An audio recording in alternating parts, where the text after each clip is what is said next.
In the glittering haze of crystal chandeliers, where champagne flutes clinked like hollow promises, Jack Harlan stood frozen, his calloused hands trembling under the weight of a room full of silk-clad strangers. The air reeked of old money and fresh disdain as Victor Lang's voice sliced through the murmurs, a venomous laugh that pinned Jack like a butterfly to a board. "You? Bid on a piano lesson for your little girl? With what, soldier boy? Your medals or your sob story?" The tycoon's eyes gleamed with predatory amusement, the crowd tittering in echo. Jack's daughter, Ellie, clutched his leg from the shadows of the auction hall's edge, her wide eyes mirroring the fracture in his soul. A man who'd traded symphonies for sandstorms, only to return to a world that had forgotten how to listen. But as Victor leaned in, smirking, and tossed the challenge like a gauntlet, "Prove you're worth a damn. Play something. Right now." Jack's fingers itched toward the grand piano on stage, a ghost awakening in the silence, ready to shatter the room with truths no one saw coming. Jack Harlan had never belonged in places like this. The grand ballroom of the Langford Hotel was a cathedral of excess, its vaulted ceilings dripping with gold leaf that caught the light like tears unshed.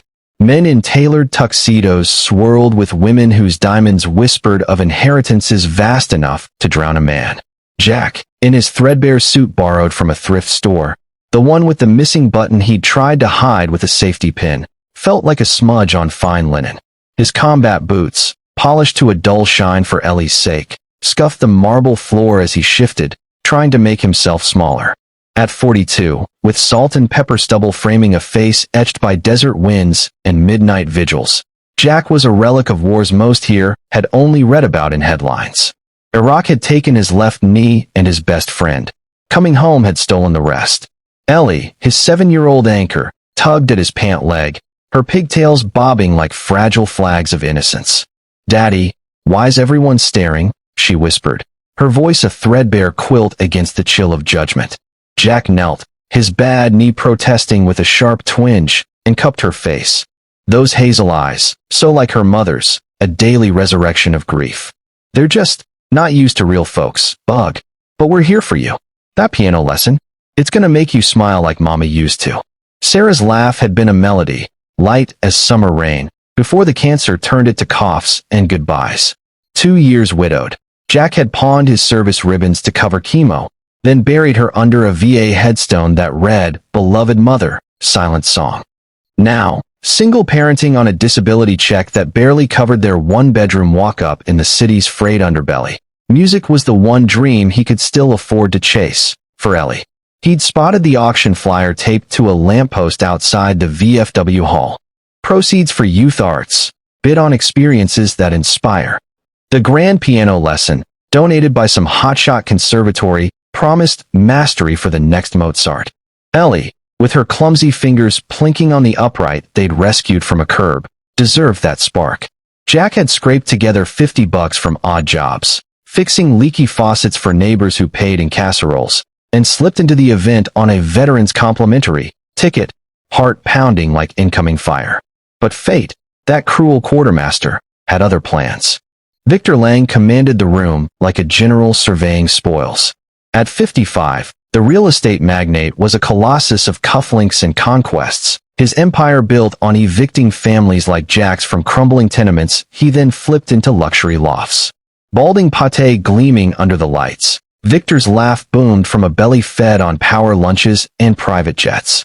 He'd founded this charity gala years ago, a tax write-off masquerading as benevolence, where the elite patted themselves on the back for tossing crumbs to the arts. Tonight, nursing a Scotch neat, Victor scanned the crowd for sport, until his gaze snagged on Jack, fumbling a bid paddle like it was a live grenade. $10? From the peanut gallery.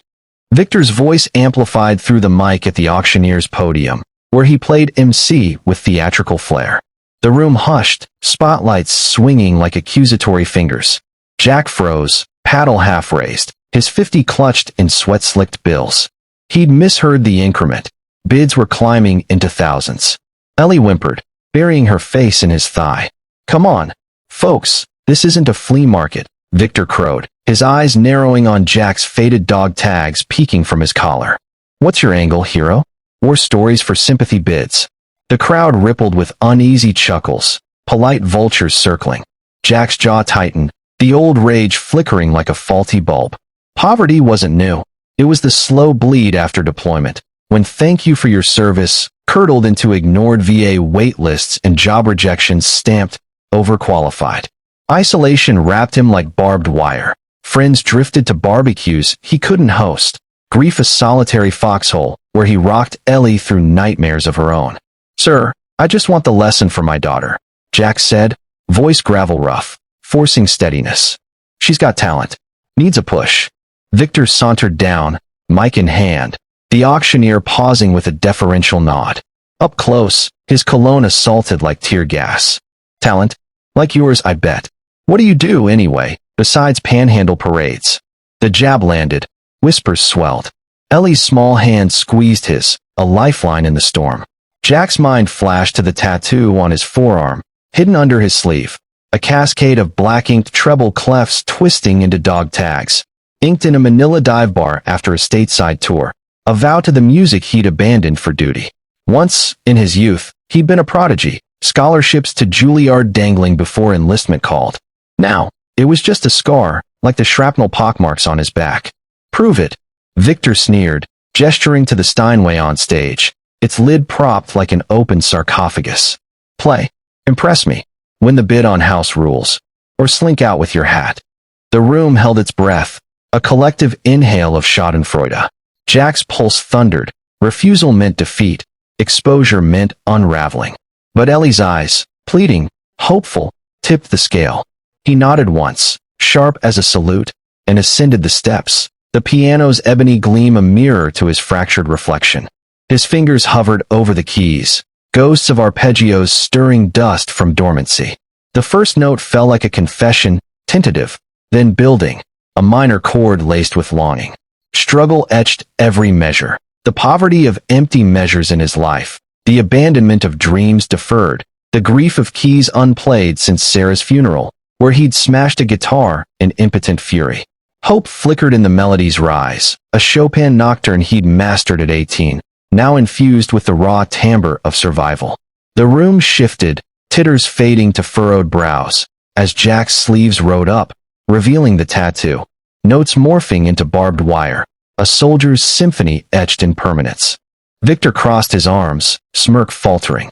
Ellie beamed from the wings, clapping softly, her joy a beacon piercing the gloom. But as the piece swelled toward crescendo, Jack faltered, not from doubt, but memory. Sarah humming this very tune over Ellie's crib, a lullaby against the world's coming cruelties. A single tear traced his cheek, splashing the keys. The final chord hung, resonant, pulling the first sob from a socialite in the front row. Kindness, unbidden, stirred in the silence. A woman's handkerchief offered from the aisle, a man's nod of quiet solidarity. Victor blinked, unsettled, as applause erupted, not mocking, but moved. In that pivot, a small act germinated, the tycoon's hand, almost involuntarily, dropping an envelope into the donation box. But the true transformation whispered on the wind, waiting to howl. The applause cascaded like rain on parched earth, washing over Jack as he rose from the bench, his tattoo now a banner unveiled, treble clefs entwining faded dog tags, a testament to battles fought on sand and staff paper. The room, once a coliseum of condescension, transformed into a sanctuary of shared vulnerability. Women dabbed eyes with couture napkins. Men, unaccustomed to emotions tied, cleared throats and murmured bravo.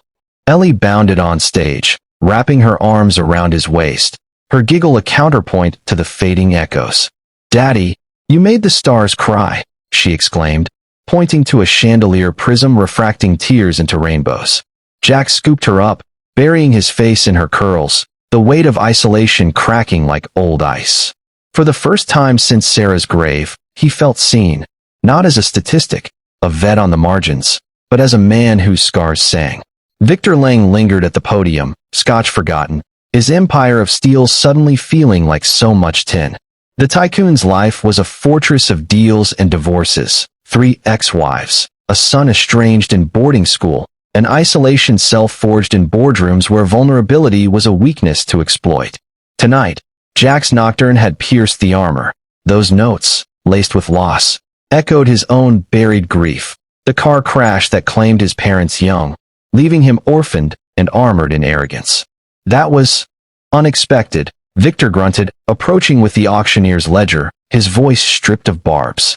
He slid the piano lesson voucher across. Then, impulse overriding calculation, added a check. For the girl. And whatever else. $5,000, scrawled in haste. Jack stared, the generosity of foreign currency. Why? He rasped, pride warring with provision.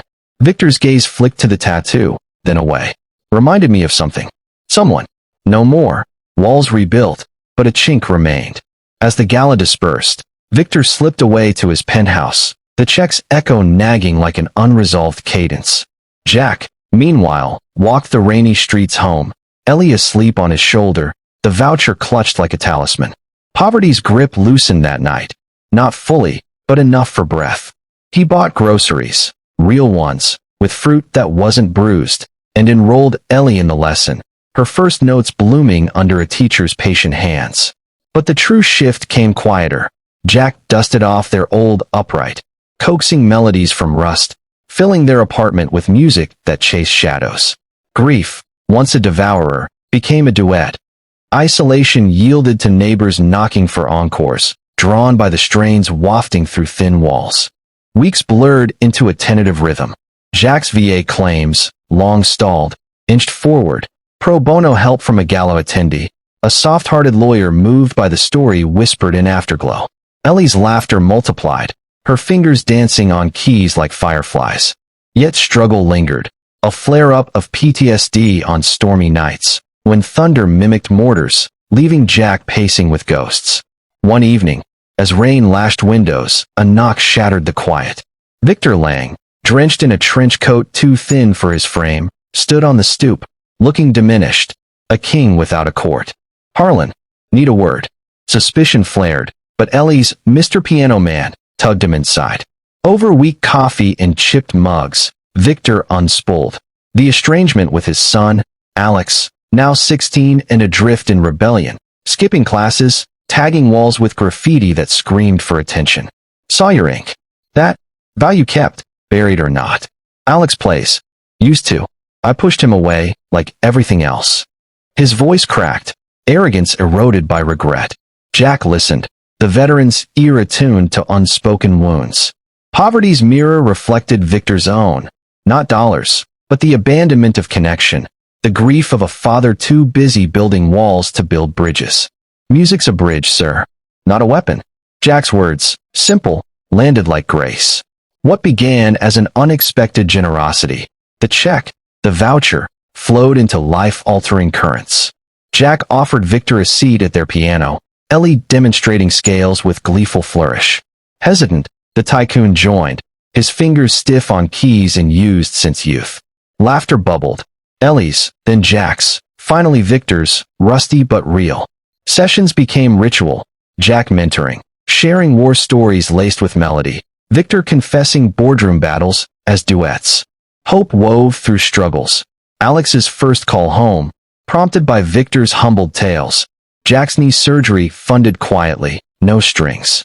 Kindness circled back. When Jack's landlord hiked rent, evicting shadows loomed anew. Victor intervened, not as mogul, but man, securing the lease with a nod, then gifting a restored baby grand from his collection. For the symphonies, he said, eyes misting. The full circle crested at a modest recital. Ellie center stage, Jack accompanying, Victor in the audience with Alex, the boy's arm slung casual over his dad's shoulder. As Ellie's piece soared, a simple sonata infused with their shared lessons, the room swelled with that same alchemy, tears not of pity, but profound respect.